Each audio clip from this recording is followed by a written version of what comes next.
Greetings, welcome to the next, well, this is Geekmatic, and I'm here at ABS-CBN, and if you see, the Toy-Con exhibitors are guests on a morning TV show, Umagang Kay Ganda, and I'm sure you are aware that I am the founder of Transformers Philippines, which also have a YouTube channel. You can subscribe and check it out. So basically, we're checking out the place before, well, a few minutes before the event starts. So I'm sure you're seeing a lot of cool, neat stuff.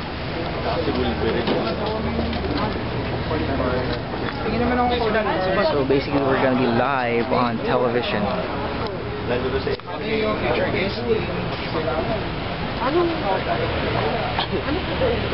This is my table. We're set up all the stuff. These are photos from Optimash and Filipino celebrities.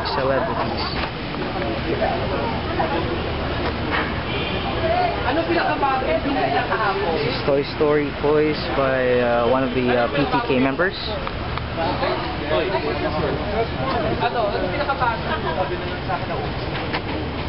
And mostly Batman collections.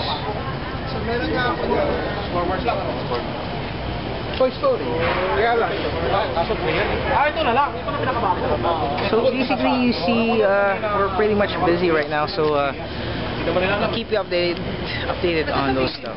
So until the next Geekmatic episode. Thank you very much. Hindi, yung ano na lang. Dok, ano pinakamura, Dok? Pinakamura ko ito. Pwede ba isama? Ayan, ano, 20 pesos. Yung mga nabibili mo sa garage sale. Yan, 20 pesos. Hindi mo nga ako afford eh. 20 pesos. Ano yan? Guys! Pwede na po tayo pumunta sa may likod ng mga ano natin.